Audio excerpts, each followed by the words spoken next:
Assalamualaikum.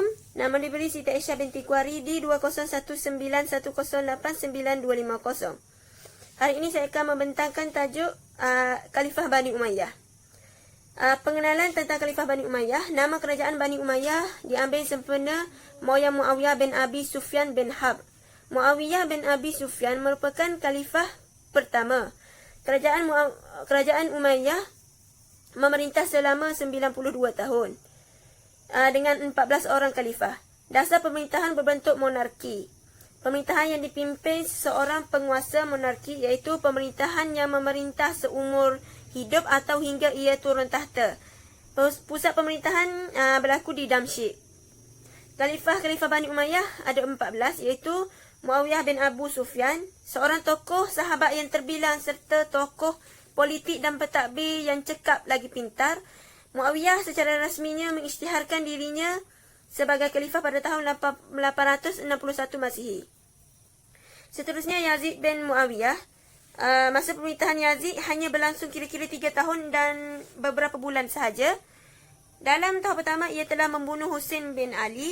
Tahun kedua pula ia menyerang Madinah dan membiarkan tenteranya selama 3 hari berbuat sesuka hati terhadap penduduk di kawasan tersebut.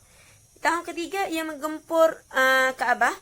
Seterusnya Muawiyah bin Yazid. Muawiyah bin Yazid sempat memegang kerusi khalifah selama 40 hari sahaja kerana dia meletakkan jawatan. Selepas itu dia mengurun dirinya di dalam rumah hingga meninggal dunia 3 bulan kemudian. Seterusnya Marwan bin Al-Hakam. Suasana negara ketika Marwan mula-mula memerintah, sokongan terhadap Abdullah bin Zubair semakin pesat hingga kawasan pengaruhnya bukan saja kawasan sekitar Mekah dan Madinah, bahkan meliputi Basrah, Mesir dan Syria. Konflik perkauman di antara Bani Qais iaitu Arab Utara yang menyokong Abdullah bin Zubair dengan Bani Qab iaitu Arab Selatan. Seterusnya Abdul Malik bin Marwan, iaitu sebelum menjadi khalifah, Abdul Malik terpandang sebagai salah seorang daripada 4 orang ulama fiqh di Madinah. Seterusnya Al-Walid bin Abdul Malik. Peranan Al-Walid ialah memelihara warisan tersebut serta memperbaiki dan meluaskan lagi wilayah Islam. Seterusnya Sulaiman bin Abdul Malik. Usaha-usahanya ialah membunuh panglima-panglima yang berjasa seperti Qutaibah bin Muslim dan Muhammad Al-Qasim, serta merampas harta Musa bin Nusair kerana dikatakan mereka menyokong langkah Al-Walid untuk melantik anaknya sebagai putera mahkota. Seterusnya Umar bin Abdul Aziz. Menurut Abdul A'la Al-Maududi, Umar Abdul Aziz merupakan mujaddid pertama dalam sejarah Islam. Seterusnya Yazid bin Abdul Malik. Dengan kematian Umar bermulalah titik-titik akhir kegemilangan Bani Umayyah. Dan dengan kenaikan Yazid bermulalah bibit-bibit keruntuhannya. Seterusnya Hisham bin Abdul Malik. Di antara 6 orang khalifah di zaman keruntuhan Bani Umayyah, Hisham dianggap yang terbaik dari segi pribadinya dan juga cara pentadbirannya. Peristiwa di zamannya ialah pemberontakan Khawarij pimpinan Bahlul bin Umair Al-Syaibani di Kufah. Ia ditumpaskan oleh Khalid bin Abdullah Al-Kisri. Seterusnya Al-Walid bin Yazid. Peristiwa di zamannya yang menyeksa keluarga Hisham seperti memukul, memenjara dan merampas harta benda mereka. Yazid bin Al-Walid. Seterusnya Yazid bin Al-Walid. Seterusnya juga Ibrahim bin Al-Walid. Yazid bin Al-Walid memerintah selama 6 bulan sahaja kerana selepas itu dia meninggal dunia. Di zaman Yazid, Yazid digantikan oleh saudaranya iaitu Ibrahim. Seterusnya Marwan bin Muhammad dianggap pahlawan yang cekap dan bijak. Malangnya dia datang ketika Bani Umayyah diambang kehancurannya sehingga tidak ada harapan lagi untuk mempertahankannya. Itu saja daripada saya. Saya serahkan kepada kawan saya. Terima kasih. Saya Anis Amirah binti Azmam, bernama metrik T20191089202.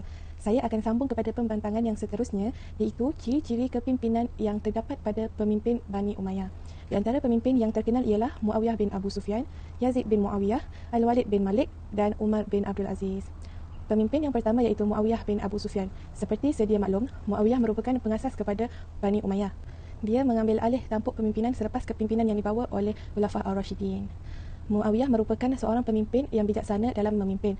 Beliau juga seorang yang kuat dan tabah meskipun pada zaman kepimpinan beliau mendapat banyak fitnah dan tentangan terutamanya daripada golongan Syiah. Perkara tersebut tidak mematahkan semangat beliau untuk terus memimpin kerajaan tersebut. Kepimpinan Muawiyah yang cemerlang dan teratur mendapat pujian daripada Abdullah bin Umar yang berkata, "Tidak pernah aku melihat seorang jua selepas kepimpinan Rasulullah yang lebih baik dan bijaksana kepimpinannya selain Muawiyah. Kepimpinan yang dibawa oleh Muawiyah begitu baik dan kepimpinan zaman Bani Umayyah dikatakan kepimpinan yang paling baik selepas kepimpinan Khulafa' ar-Rasyidin." Kemudian, kepimpinan Bani Umayyah diambil alih oleh anaknya iaitu Yazid bin Muawiyah. Yazid mengikuti jejak bapanya dalam memimpin kerajaan tersebut dan mengambil alih segala tanggungjawab daripada ayahnya, termasuk juga dengan meneruskan segala polisi yang telah dibuat oleh ayahnya. Beliau juga seorang yang berani dan kuat. Pada zaman pemerintahan beliau juga terdapat fitnah yang dilontarkan kepada beliau. Namun, perkara itu juga tidak mematahkan semangat beliau untuk terus memimpin dan mentadbir kerajaan tersebut. Pemimpin yang seterusnya iaitu Al-Walid bin Malik. Al-Walid bin Malik merupakan seorang yang bertanggungjawab dan sentiasa bersedia. Hal ini dibuktikan dengan keadaan di mana beliau dibai'ah di Masjid Damsyik setelah pulangnya beliau daripada majlis pengebumian bapanya, iaitu Abdul Malik bin Marwan. Beliau terus mengambil tanggungjawab sebagai pemimpin tersebut dan menerangkan tanggungjawab sebagai seorang pemimpin di masjid tersebut. Kepimpinan yang dibawa oleh Al-Walid berjaya menghapuskan pemberontakan dan rusuhan yang dibuat oleh penduduk Damsyik, terutama golongan Syiah.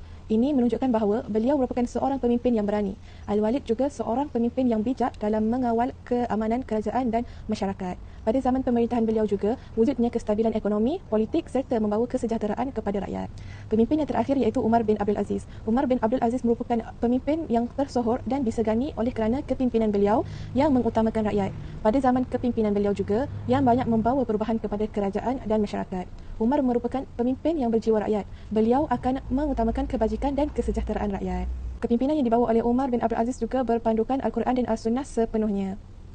Beliau seorang yang amanah dan sangat bertanggungjawab. Beliau juga seorang pemimpin yang penyayang terhadap rakyat di bawah pimpinannya. Beliau juga seorang yang adil dan tegas dalam melaksanakan hukum dan hak-hak tertentu. Oleh itu, ciri-ciri kepimpinan ini perlu ada dalam diri setiap pemimpin. Beliau juga pemimpin pembela rakyat yang mana beliau berjaya menghapuskan diskriminasi yang dibuat oleh golongan Syiah dan menyatupadukan rakyat di bawah kepimpinan beliau. Jadi rakyat akan hidup dengan aman dan sejahtera. Kepimpinan beliau dipandang tinggi dan disegani sehinggakan golongan Syiah dan Khawarij sendiri yang mengakui bahawa Umar adalah seorang khalifah yang soleh. Pada zaman kepimpinan beliau juga, sistem ekonomi kerajaan semakin stabil dan berada di tahap yang paling tinggi. Oleh itu, rakyat dapat hidup dalam keadaan selesa dan sejahtera. Selain itu, beliau juga mempunyai ciri kepimpinan yang berilmuan. Beliau bukan sahaja mementingkan kebajikan rakyat, pengukuhan sistem ekonomi dan politik, tetapi juga beliau mementingkan pendidikan. Oleh itu, rakyat pada zaman pemerintahan beliau mempunyai pendidikan yang lebih meluas. Assalamualaikum warahmatullahi wabarakatuh. Saya Roberta Akila binti Cik Awang, nombor metrik D20191089270. Zaman kegemilangan tamadun Islam pada zaman Bani Umayyah. Kedatangan Islam di Damsyik. Tahap pertama, selepas berlaku peperangan Siffin, peperangan saudara, maka di situlah berlaku titik permulaan kerajaan Bani Umayyah. Selepas Khalifah Abi bin Abu Talib meninggal dunia pada tahun 661 Masihi, maka berakhirlah kaedah pelantikan khalifah mengikut sistem syura. Kaedah ini telah digantikan dengan sistem warisan, iaitu jawatan pemerintahan diwarisi secara turun-temurun. Sistem ini juga dikenali sebagai sistem pemerintahan monarki. Nama kerajaan Bani Umayyah diambil daripada keturunan Umayyah, iaitu Umayyah bin Abdul Syam bin Abdul Manaf. Beliau merupakan seorang tokoh peniaga dan dipandang tinggi oleh masyarakat Arab ketika itu. Kerajaan Bani Umayyah diasaskan oleh Muawiyah bin Abu Sufyan kerana Hasan bin Ali telah menyerahkan kuasa kepada Muawiyah 40 Hijrah untuk mengelakkan perpecahan umat Islam dengan syarat yang pertama, iaitu Muawiyah mesti memerintah berdasarkan Al-Quran dan Al-Sunnah. Kedua, sentiasa menghormati dan memuliakan keluarga Rasulullah SAW, iaitu Ahlul Bait. Ketiga, pemilihan jawatan khalifah selepasnya dibuat melalui majlis syura. Pada zaman kerajaan Bani Umayyah, pusat pemerintahannya berpusat di Damsyik. Pada peringkat awalnya, kerajaan Bani Umayyah sangat mementingkan orang Arab dalam pemerintahannya. Ianya dapat dilihat dari sudut perjawatan dalam pentadbirannya yang dikuasai para pegawai dari keturunan Arab. Sumbangan kerajaan Bani Umayyah tahap pertama. Yang pertama, aspek politik. Aspek utama dalam sistem pemerintahan iaitu yang pertama, sistem khalifah. Sistem pelantikan khalifah sebagai ketua pemerintah. Kedua, sistem wazarah. Sistem pelantikan wazir untuk mengetuai sistem pentadbiran negara. Ketiga, Gubernur mengetuai pentadbiran wilayah. Keempat, sistem urus setia. Terdapat pegawai utama untuk mengumpulkan rekod mengurus surat menyurat. Kelima, sistem hijabah. Para pegawai ditugaskan mengawal keselamatan khalifah. Memerintah orang yang ingin menemui khalifah. Bertindak sebagai pemegang amanah. Sistem ini membuktikan kewujudan pentadbiran yang sistematik kerana setiap jawatan dibentuk mempunyai tugas dan fungsi yang jelas. Yang kedua, aspek sosial. Ilmu pengetahuan bertambah maju dengan kota Basrah dikenali sebagai pengajaran dan penyebaran ilmu. Selain itu, lahirnya ramai ilmuwan antaranya Khalil Ibn Ahmad, pakar bahasa dan fisiologi Arab, Sibawayhi, ahli nahu Arab. Bahasa Arab mencapai kegemilangannya apabila dijadikan sebagai bahasa rasmi negara. Tanda bunyi atau baris diperkenakan pada tulisan Al-Quran membolehkan orang Arab mendapat faedah daripada perkembangan ilmu itu. Ilmu agama juga turut berkembang khususnya pada zaman Khalifah Umar bin Abdul Aziz. Dalam bidang hadis, lahir Urwan bin Al-Zubair, Ibnu Zihad Al-Zuhri dan Ibnu Jarih yang menguasai tafsir Al-Quran, Hasan Al-Basri dan Wasil Ibnu Atta dalam bidang usuluddin. Tahap kedua di Cordova. Setelah kegemilangan kerajaan Bani Umayyah di Damsyik, kerajaan Bani Umayyah meluaskan pemerintahan di Afrika Utara iaitu Maghribi atau Eropah Barat. Andalusia diketuai oleh Khalifah Walid bin Abdul Malik. Gubernur Afrika Utara adalah Musa bin Nushair. Setelah pasukan tenteranya berjaya menguasai wilayah tersebut, beliau juga bertanggungjawab mengutus Tarif bin Malik untuk meneliti kedudukan Andalusia dalam usaha menakluki Andalusia. Maklumat yang diperolehi membuka peluang bagi Musa bin Nushair untuk menghantar Tariq bin Ziyad menyeberangi lautan dan menakluki Andalusia. Pada tahun 711 Masihi, Tariq bin Ziyad mendarat di sebuah selat yang kini dikenali sebagai Selat Jabal Tariq, Selat Gibraltar. Kerajaan Tariq bin Ziyad memasuki lembaran baru kekuasaan Islam. Usaha untuk menakluki wilayah-wilayah barat seperti Cordova, Granada dan Toledo berlaku dengan mudah dan pantas. Ini merupakan pemangkin untuk penyebaran Islam walaupun tidak semua penduduk Andalusia masuk Islam. Selepas mengukuhkan kedudukannya di Andalusia, kerajaan Bani Umayyah telah berjaya memperlihatkan sumbangan peradabannya sama ada dari segi ekonomi, politik, sosial, lain-lain lagi. Bertitik tolak dari kesedaran para ilmuwan atau sarjana dan sumbangan yang diberikan mereka secara tidak langsung, ia mengukuhkan lagi kedudukan kerajaan Bani Umayyah di Spanyol. Sumbangan kerajaan Bani Umayyah tahap kedua. Pada 10 Masihi, sumbangan kerajaan Bani Umayyah tahap kedua Andalusia dalam bidang pendidikan adalah amat ketara. Yang pertama, pusat pengajian tinggi di Cordova diasaskan oleh Abdul Rahman ketiga, berkembang menjadi pusat ilmu pengetahuan di Eropah. Kedua, sebuah perpustakaan yang diasaskan oleh Hakam dibina di Cordova. Ketiga, Abdul Rahman ketiga dan Al-Hakam kedua telah membina 17 pusat pengajian dan 70 buah perpustakaan di Andalusia. Keempat, pusat keilmuan juga terdapat di Seville, Toledo dan Granada. Kelima, di Toledo, sebuah pusat penterjemahan dibina untuk menterjemah karya tokoh Yunani ke dalam bahasa Arab untuk memberi peluang kepada masyarakat mempelajari pelbagai ilmu. Keenam, Cordova iaitu pusat kegemilangan ilmu dan menjadi jambatan pengetahuan antara dunia Islam dengan Eropah, iaitu memberikan faedah kepada masyarakat Eropah. Orang Islam menimba ilmu melalui karya Eropah yang diterjemahkan. Antara faktor kegemilangan kerajaan Bani Umayyah, yang pertama, kebijaksanaan serta kecekapan khalifah pada zaman tersebut. Pemantapan ilmu pengetahuan. Ketiga, kestabilan ekonomi. Keempat, kekuatan tentera. Kelima, hubungan baik antara kerajaan dan rakyat. Keenam, semangat jihad yang tinggi. Bismillahirrahmanirrahim. Baik, saya akan menerangkan berkaitan faktor-faktor kemelisitan Bani Umayyah. Yang pertama adalah sistem pentadbiran yang lemah. Pelantikan putera mahkota secara warisan atau turun-temurun sebagai pemegang jawatan khalifah Bani Umayyah yang seterusnya menimbulkan pelbagai masalah dan krisis dalam kerajaan Bani Umayyah. Krisis yang berlaku ialah perebutan kuasa. Masalah ini boleh dilihat dengan jelas semasa pemerintahan Khalifah Sulaiman dan Khalifah Syam. Yang kedua, cara dan pelaksanaan pentadbiran yang berasaskan budaya Arab iaitu berpuak. Budaya berpuak berpaksi kuat dalam kehidupan orang Arab kerana orang Arab juga pada masa tersebut didaftarkan di bawah satu suku yang dikenali sebagai sistem Mawali.